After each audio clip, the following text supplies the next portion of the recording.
Election results from France are in, and they are not good. Believe me, not good for the national rally. Marine Le Pen's far-right party was expecting to do very well, and once again, they did not. The difference is this time it was actually the French left, the new Popular Front party, led by Jean-Luc Mélenchon, who actually finished first with an estimated 175 to 205 seats.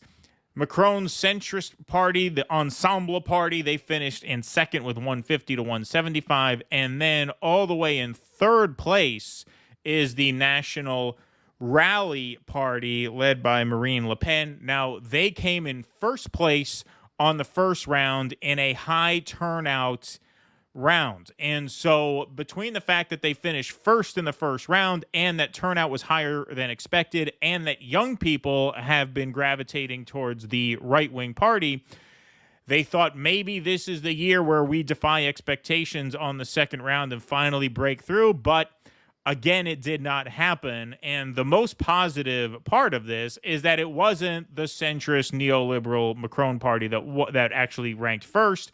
It was the sort of populist left party, if you will. So whoever they are, finished with 60 to 70. But here's the final breakdown. So you have the new Popular Front finishing first, Macron in second, and the National Rally third. So the coalition, the sort of left coalition, which we covered in our last episode, worked to suppress the National Rally Party and force them into third place. Now, the arrangement that they made, which last I saw, the left-wing party, the New Popular Front, actually agreed to, the Ensemble didn't, was that the left party said, we will withdraw our candidates from ballots where we finish third and instruct our supporters to back the centrist over the right-wing party in those areas. It was open-ended whether or not the centrists would return the favor. I'm not sure if they did and how many places they did, but we know that how it shakes out now, a shocking upset victory for the left party. So left-wing leader Mélenchon says he's ready to govern. Jean-Luc Mélenchon was the first major politician to speak after the exit polls were released. They were released this afternoon, 2 p.m. Eastern time here in the United States. He said that French citizens placed their trust in us by their vote. Despite all the different defamations and all the insults aimed at the New Popular Front, the exit poll projections show that the French citizens have placed their trust in the party.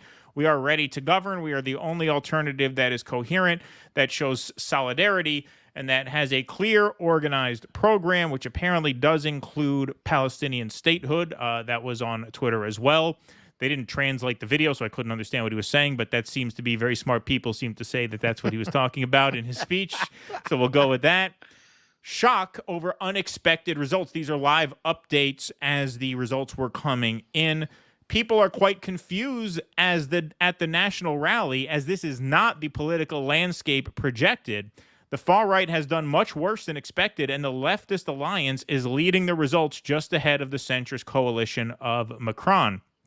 So not only are they not doing as well as expected, but possibly they are coming third, which is a far cry from a party that a few hours ago people thought was going to be the first political force in the French parliament, with some even expecting it to win an outright majority. This is a very different picture than the one projected in the past week. So, yeah, they were saying, can the National Rally, they used to be National Front, the National Rally Party, can they get to 289? Because that would give them majority representation. Not only did they not get to 289, they didn't even get half that. They come in third behind the left and the center here. Here are the results. Here's a split screen from French TV. Again, no translation here, but none needed. You tell me which side won and which side lost. Les forces qui constituent ce nouveau front populaire, vous le voyez sur ces images, c'est la France insoumise qui jubile. Vous êtes sur place, Anthony Lebos. I say that is the split screen. Hope and cope. Hope on one side, cope on the other side. Stalingrad, dans le nord de Paris que ça se passe. There they are. Not good, believe me, not good. Taking a drink. Yep. She needs it. The left-wing party actually stood its ground and forced some of the centrists to acquiesce to them, which is what we said they had an opportunity to do after the first round. They had the opportunity to say to Macron's party, listen, you guys are the spoilers this time. We outvoted you in the first round. There's going to be a lot of areas where you're going to have to, come to us now, right? If you want to beat back the right-wing threat, right? And it's always the opposite way here, right? It's always the opposite. It's always, well, if you don't want Trump to win, you have to acquiesce to the center. This time, the left had a strong showing on the first round, and they forced some of the centrists to bend the knee to them. And so, good for them. Yeah, well, National Rally did give a fiery speech afterwards. I mean, they didn't take it lying down. No. Seems like their supporters are ready for next time. Yeah, well, they were able to pull this off because in the end, the centrists did agree to pull their third-placed candidates out. At first, I think that's what you're referring to. They were a little resistant to it. They're not used to having to concede to the left party. Right. But yeah, ultimately they gave in. That's why you got this result. We were talking about this before. In the presidential election, Mélenchon's party had to stand down in the runoff. So you didn't have that dynamic. You didn't have that capacity. I think, look, I can't say this for sure, but from my travels in Europe, the countries that were Nazi countries or Nazi aligned have a real stigma that they carry to this day. And I think as a result, because of Vichy France, there is a very, very, very strong resistance to having the country represented by a party that codes that way in the public mind. And that's why, look at these parties in the street. That does not look like a public that was deeply divided between the left and the right. It looks like a public that mostly is on the left, but didn't like Macron's party.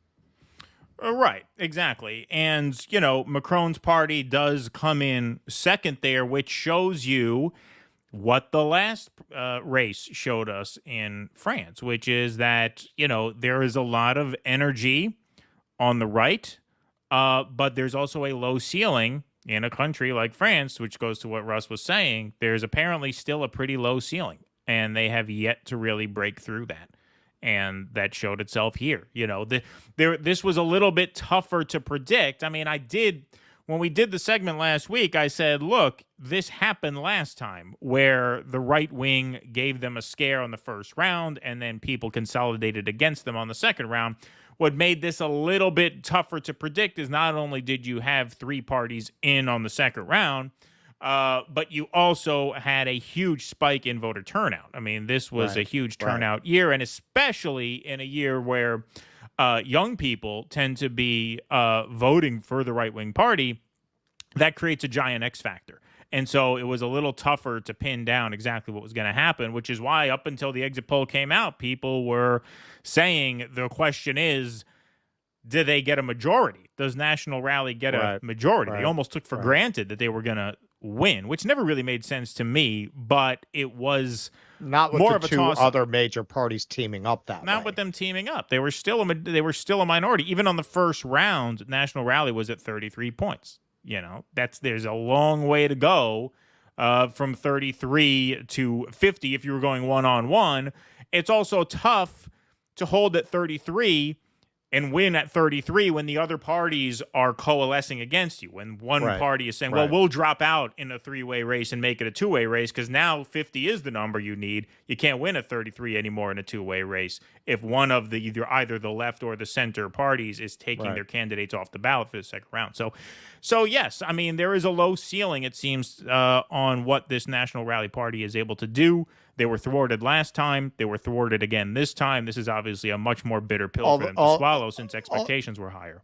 Although it's worth pointing out they have gained seats every election. Yes. So it wasn't a total rout for them. They are coming away with more seats than they held previously. Sure.